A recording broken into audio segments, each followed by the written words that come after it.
We begin in Brazil, where the campaign is heating up ahead of the presidential, legislative, and regional elections on October 7th. Our correspondent in Rio de Janeiro, Andre Vieira, has the latest. With just over 2 weeks to go until the general elections here in Brazil on the 7th of October, the candidates are stepping up their campaigns. Fernando Haddad, the presidential candidate of the Workers' Party, or PT, the candidate backed by Lula da Silva, is campaigning hard in Sao Paulo, Brazil's most populous state, with the largest concentration of votes. Haddad has the big challenge of letting people know that he is Lula's candidate and of getting them to transfer to him the voting intentions that Lula had before and which made him the favorite to win. Haddad is standing alongside Manuela Dávila of the Communist Party of Brazil as his running mate for vice president. Recent polls show Haddad consolidating his second place. On Wednesday, the pollster Datafolha published a poll which gave Haddad 16% of the vote, behind the far-right candidate Jair Bolsonaro with 28%. But Bolsonaro is also the candidate who has the highest rejection rate of voters who say they will never vote for him. For example, a poll by Ibope showed that 55% of women in Brazil would never vote for Bolsonaro. On the 29th of this month, a big rally is planned against Bolsonaro with the name Women Against Bolsonaro to reject his sexist and homophobic views. We're also expecting protests in other parts of the world against Bolsonaro, calling for Brazil not to follow this path of the neo-fascist right. We thank Andre for that report. Mónica Benicio, the widow of murdered Councilwoman Marielle Franco, has condemned the Brazilian government at the UN. Benicio spoke with representatives from the UN's Human Rights Council in Geneva, Switzerland, on Wednesday. She condemned the indifference shown by the state towards the murder in March of this year. 6 months later, justice has yet to be served. Pensioners in Argentina have been protesting outside Congress against the government's economic policies. The demonstrators are marking Pensioners' Day by demanding that lawmakers declare an emergency. They say the cuts agreed between President Mauricio Macri and the International Monetary Fund are making their lives impossible. Earlier, our correspondent in Buenos Aires, Edgardo Esteban, explained why the pensioners are protesting. On this day, September 20th, Argentina celebrates National Pensioners' Day. Marches are being planned to the Congressional Plaza to show the difficulties recent economic reforms have brought to this sector of society. The reforms by the Cambiamos Alliance government, in part, reduced the budget for pensions, which meant that back in March, pensions increased by barely 5%. This is one of the many cutbacks and recessive measures implemented by the government that directly affect those most vulnerable. As inflation nears 50%, senior citizens have seen their purchasing power diminished, not to mention the recent reductions in subsidies for medicine. Today's protests will demand an end to these measures and also a stop to a proposal that would push back the retirement age by 5 years. That was Edgardo Esteban from Buenos Aires. A day after Barbados Central Bank announced details of its debt restructuring, opposition media have been claiming the government is bankrupt. The reprofiling could mean people will lose money as they will get less returns on their investments in the form of government bonds. But the government has said earlier there was no alternative to tackle the country's massive debt burden. Earlier, my colleague Soyuni Gray spoke to economist Jeremy Stephen. He disagrees that Barbados is broke, but acknowledges the situation is dire. Sorry. So as a result of being able to keep up with those pension payments, the government really had to ensure that the NIS was affected. So unfortunately, everybody in the country, even if you are an individual holder of government debt, or if you are an institution, or if you're not, have been affected by these decisions, even if. Tension in Dominica's parliament as a clerical error forces the opposition to withdraw a motion of no confidence in Prime Minister Roosevelt Skerrit. Opposition leader Lennox Linton withdrew the motion because he said his wording was significantly different to the one that was placed on the Parliament's order paper. The clerk of the House apologized, saying his staff was rushing to have the order paper completed before everything shut down because of impending tropical storm Isaac. The Speaker of the House apologized for the error, but not without scolding the opposition leader for his behavior. Those against. Everybody knew there was a hurricane on Thursday. And Mr. James called me around 8:30 to inform me that the leader of the opposition had called him at 8:20 on the Friday morning, telling him why hadn't he received his order paper, which was due the day before, and proceeded to verbally abuse Mr. James. Everybody, please take your seat. I'm not listening to you. I'm not hearing. I'm on my feet and I'm speaking. Did I verbally abuse you? My God in heaven. Apparently the member doesn't even know when he's verbally abusing people, but what do you expect? So the member went on and verbally abused Mr. James, and he called me and told me so. If you persist, I'm going to ask you to leave while I say what I have to say, and then you can come back after. Grenada and China have also signed a multi-million-dollar memorandum of understanding. It's all part of China's Belt and Road Initiative. The MOU will allow Grenada to benefit from China's technological expertise to improve infrastructure. Grenada is the 6th Caribbean country to sign on the MOU. The $40 billion road and belt initiative. China's foreign minister is on a 3-country tour in the Caribbean. We have more from Isaura Diaz in Beijing. China's Foreign Affairs Minister, Wang Yi, started an official visit to the Caribbean on Thursday. He is currently in the Dominican Republic. He will then go to Guyana and finally Suriname. This is the first time this year that Minister Yi has traveled to the Caribbean. Earlier this year, the Dominican Republic established diplomatic relations with China, and as part of Yi's visit, he will meet with the Dominican foreign minister to continue strengthening the bonds of cooperation between the two nations. His visit to the Caribbean will end on Sunday, after which he will head to New York to give a speech at the United Nations, reinforcing China's position on various global issues, in particular to confront the rise of isolationism. We thank Isaura for her report. An upgrade to St. Lucia's International Airport is coming. Prime Minister Alan Chestnut, shown here meeting with his Director of Finance and other key ministers, says the upgrade to the Hiwanora International Airport is part of his plan to develop the south of the island. We'll be back very soon. Stay with us.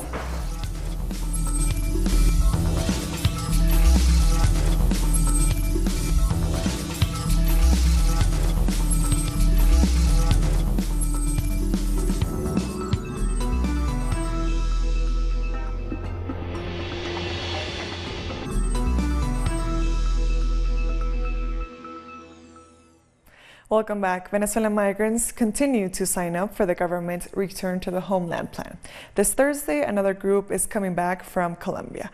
Our correspondent in Bogotá, Paola Fernandez, has the details.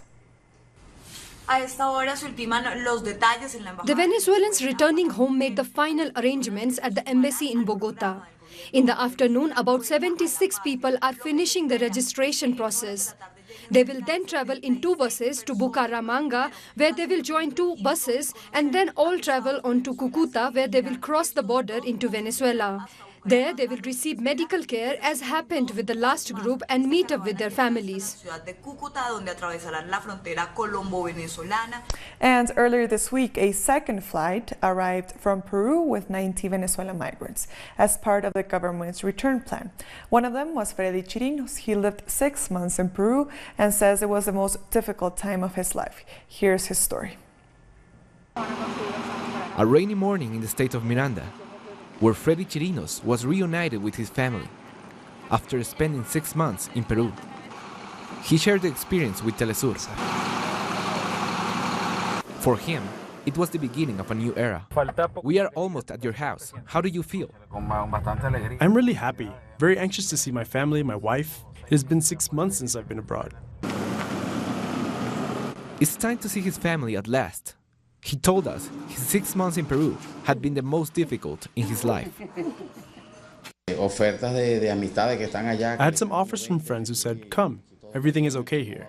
So I went. I even sold my car so I could go. When I arrived there, the reality was different. The first shock I had was the problem of age. There you have to be less than 30 to get a job. Exploitation at work was part of his experience in Peru. I got a job that started at 8 a.m. and I used to finish at 10 or 11 p.m. at the earliest. They exploited Venezuelans because they paid me $9 while they paid the Peruvians $15. We started at 8 a.m. and we didn't have a fixed time to leave, while they started at 10 a.m. and finished at 6 p.m. So there was abuse against Venezuelans. The unfair campaign by the media against migrants resulted in discrimination against Venezuelans. The Peruvian media is full of xenophobia against Venezuelans. I watched the news and they were talking about a thief, and they say he must have been Venezuelan, when they didn't know. It's not like he was robbing, showing his ID. There's a media war against Venezuelans in Peru. They say they treat us well, but it's not like that. They see women as sex objects, and they see men just as cheap labor. He says there is a lot of false information about the return to the homeland plan, which aims to undermine this initiative by the Venezuelan government. There have been a lot of rumors saying that they have paid us, that we came to the airport, that they took away our passports. But it's not true. I have my passport. I have everything. They have treated us very well. We are amazed by the attention given to us. The bad days have passed for Freddy. Now he's preparing to begin a new life in his own country, which he says he should never have left. Thousands of Guatemalans are again protesting against President Jimmy Morales and in defense of the International Commission Against Impunity. Earlier, Guatemala's Constitutional Court repeated that the head of the United Nations Anti-Graft Mission can enter the country. It called on the president to lift his ban on Iván Velázquez. The UN mission is investigating a number of corruption cases in the country, including one against the president. The Peruvian President Martín Vizcarra has congratulated Congress after it passed a vote of confidence in his anti-corruption reforms. He said the lawmakers had made a commitment to him and to 13 million Peruvians. The president's 4 reform bills will be put to a referendum on December the 9th. 82 votes in favor, 22 against, 14 abstentions. The question of confidence has been approved. The vote is in. Victory for Vizcarra. 82-22 in favor of Peru's president. Vizcarra urged unity when he spoke with the media after emerging from Congress. The confidence vote that I received today is not just from the executive, but also a show of confidence from all the people of Peru. Vizcarra had maintained optimism throughout, but the stakes were high. A no-confidence vote would have cost him his cabinet and triggered new legislative elections. However, that was not the case. So what's next? Congress must now commit to passing President Vizcarra's judicial and political reforms. What we have proposed are 4 projects for constitutional reform. What is to be reformed is the National Magistrates' Council, which was already approved yesterday, and the 3 political reforms. The 4 need to be passed, and that is the request. I made an address to the nation on Sunday, and today I repeated this to the President of the Ministers' Council, to all ministers that were present, with the same willingness and strength. Earlier on Wednesday, President of the Ministers' Council, Cesar Villanueva, arrived for the session of Congress, and he appealed to lawmakers. I urge all Congress members in this session to approve the remaining 3 political reforms, which include no immediate re-election, a bicamerality, and the reform on the financing of political parties. La bicameralidad y la reforma del financiamiento de los partidos políticos. On Sunday, Vizcarra had called for a vote of confidence to force passage of his proposed legislation, which requires modifying the Constitution. Mexico's indigenous people laments that their communities have been hardest hit by water privatization. Our correspondent Eduardo Martinez tells us more. A scarcity of drinking water has been a constant problem for people living east of Mexico City. In this housing complex, for example, residents have access to drinking water only for a few hours, and twice a week at that.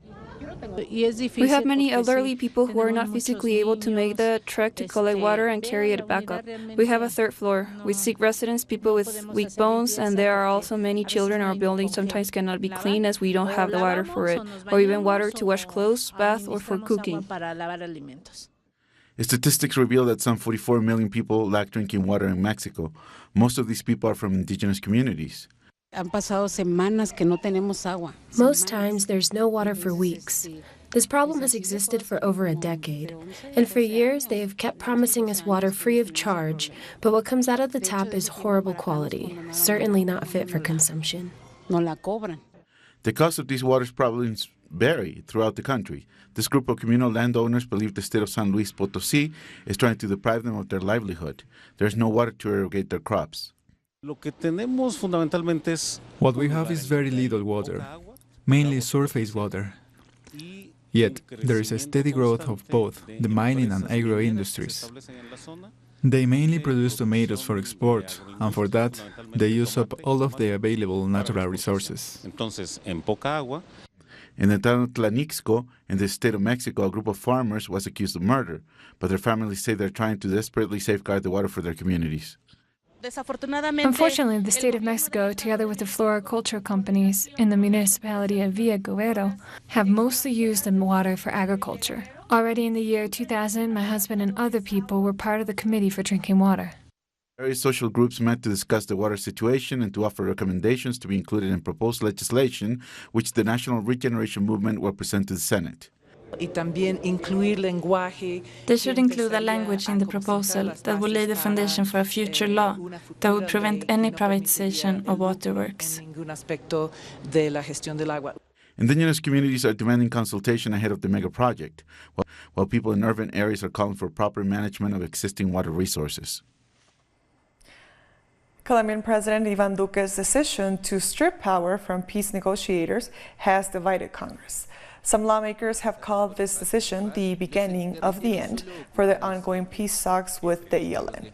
Others justify this decision, saying this is a normal procedure of any kind of negotiation. The government has previously said any agreements with the ELN will be conditioned to the release of any kidnapped victims they hold. People living near industrial parks in Chile are paying a high price for the economic development that benefits only a few in the country. Let's see how the industries are affecting their daily lives in this report. As day breaks, we start our journey towards the coast. The presence of heavy trucks indicates we are closer to our destination.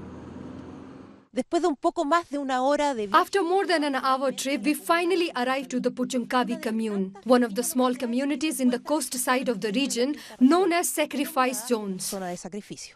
Despite being next to the sea, it's not the fresh smell of the water you feel here. Instead, the air is heavy with foul chemical odors, and the strong voices of discontent are also hard to miss.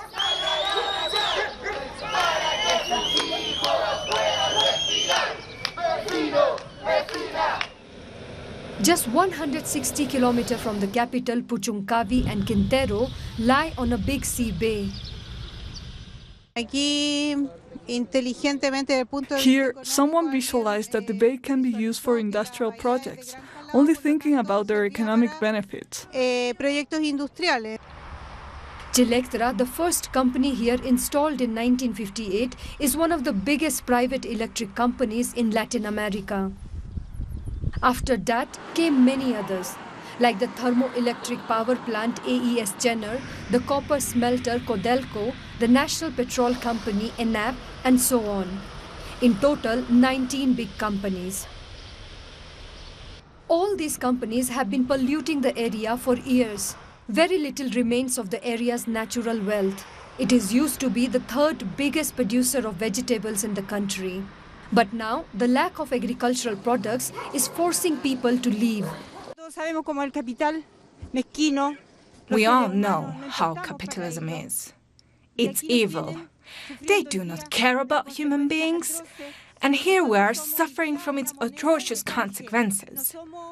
We are being just seen as commodities, nothing else. Our lives, our living conditions today is the outcome of what this industrial zone is creating.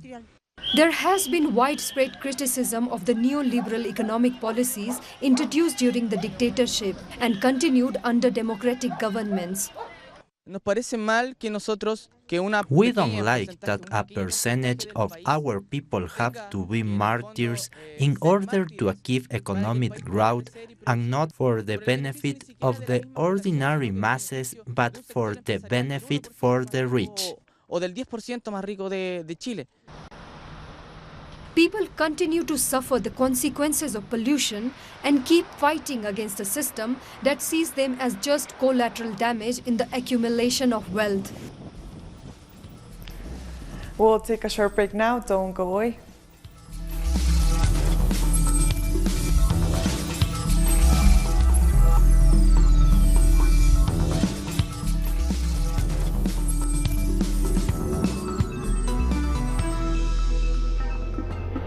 Welcome back. Uganda's opposition politician and pop star Bobi Wine has been released after being detained by police shortly after he returned from the United States.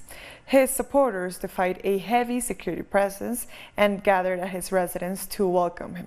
Wine, a prominent challenger to long-running President Yoweri Museveni, fled to the U.S. to receive treatment for injuries he said he sustained in military custody last month.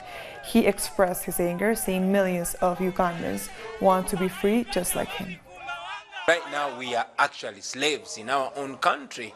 We cannot speak freely. We cannot even wave to each other freely. You know, my brothers and sisters were arrested coming to pick me from the airport. My closest friend and fellow artist was arrested coming to pick me. You know, I was arrested for just being a friend to many people. So if we have such impunity, we must think about that impunity and how to deal with it. Then the rest will take care of itself. And now it's time to bring you some other stories from around the world. A gunman was shot dead by police in Wisconsin, United States after he injured 4 people. The incident took place at a software company on Wednesday. People were seen running from the office covered in blood. So far, the identity and motive of the assailant are unknown. A protest against budget cuts to the United Nations Relief and Works Agency for Palestine Refugees, or UNRWA, has taken place in Gaza City. Salaries and services have been slashed due to the United States pulling their financial support. The UNRWA was helping 5 million Palestinian refugees.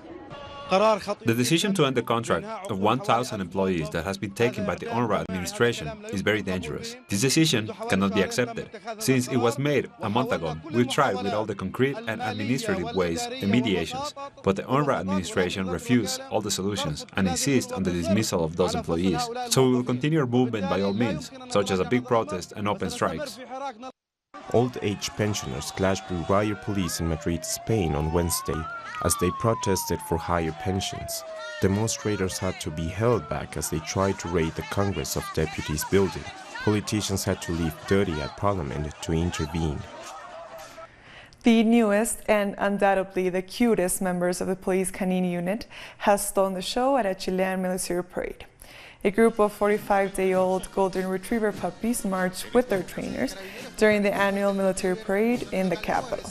Accompanying other adult dogs, the puppies belong to the National Police Canine Training Unit and were carried in special heated holders. Solo 20 minutos antes de la presentación de Carabineros. And with that story, we've come to the end of this news brief. These and other stories, as always, find them on our website at telesurtv.net/English. And also join us on social media, on Facebook, on Twitter, and on Instagram. For Telesur English, I am Estefania Bravo. Thank you for watching.